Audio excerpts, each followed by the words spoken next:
j'ai dû utiliser ce verset « Je te célébrerai de ce que j'ai été fait d'une si étrange manière et si admirable. Enfin, tes œuvres sont merveilleuses. » Et encore, pendant mon expérience d'American Idol, c'était il y a 14 ans. Oui, mais quand même. Et comme il y avait cette chose où les gens disaient « Oh, elle a pas de cou. » Et son nez est là.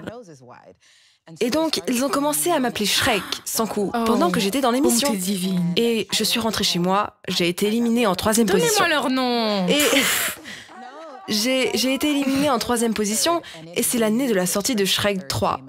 Et TMZ a superposé mon visage sur Shrek. Et c'était devenu le gros titre, Shrek le 3e. Et je n'ai pas bien géré ça. Et je me souviens avoir appelé ma mère en larmes et je lui ai dit « Maman, regarde cette photo, c'est partout, c'est aux infos, c'est partout !» Et à son crédit, elle m'a appris à rire des choses et à essayer de trouver une sorte d'humour. Parce que si tu passes directement à la colère, on ne peut pas réparer ça. On doit trouver autre chose.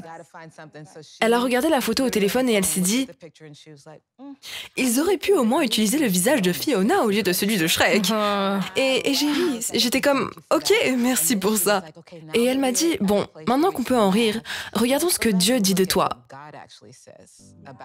Pas ce que les gens disent. » Et j'aimerais pouvoir vous dire qu'à ce moment-là, j'aurais dû consulter les Écritures. J'aurais vu ce que Dieu avait dit et je me dirais « Oh, c'est vrai, je suis belle. » Mais je n'ai pas fait ça. Il m'a fallu des années pour dépasser ça et réaliser que c'est probablement la première fois que je porte un col roulé en public. Parce que je me disais, j'ai besoin de porter quelque chose qui ne montre pas que mon cou est court. Vous savez, il m'a fallu quelques années pour me voir comme Dieu me voyait. Mais j'ai l'impression que si j'étais passée directement à la colère, ça m'aurait pris encore plus longtemps. Je travaille sur un programme qui va dans les prisons et qui organise des concerts d'une durée de 2 heures. Et il s'appelle The Hope Tour, pour apporter de l'espoir aux gens. Et quand j'allais dans ces prisons, ma prière était toujours « Seigneur, montre-leur Jésus à travers moi. » Et c'était toujours ma prière. Et puis, j'ai fait un voyage en Israël avec Christy McLelland.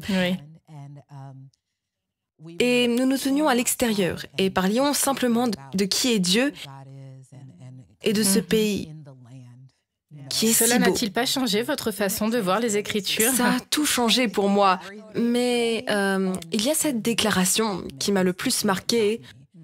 C'est l'homme qui parlait a dit « Tu sais, souvent, quand on va dans ces situations, on se dit « Laisse-moi amener Jésus dans cette situation. » Il me dit, mais si nous regardons vraiment les Écritures, Jésus dit, quand j'avais faim, vous m'avez nourri.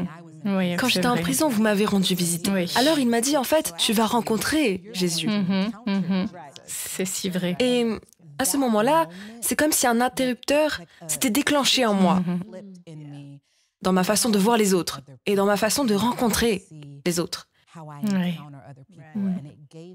Et ça m'a permis de voir leur force et de voir ce qu'ils peuvent apporter à la table. Et la prochaine prison dans laquelle je suis entrée... Vous avez apporté plus d'espoir que vous n'en avez apporté, n'est-ce pas? Merci de me montrer Jésus en ce moment. Et je pense que parfois, nous allons un peu par notre propre moyen en pensant « Ok, je vais utiliser ce terme, je vais leur montrer Jésus, je vais faire ça. » Mais la force, c'est vraiment d'être capable de voir Jésus et d'être capable de rencontrer à ce moment-là. Shalom, j'espère que vous avez aimé cette vidéo. Abonnez-vous pour ne pas rater nos programmes. Merci de faire partie de notre famille TBN. Que Dieu vous bénisse. Shalom de Jérusalem.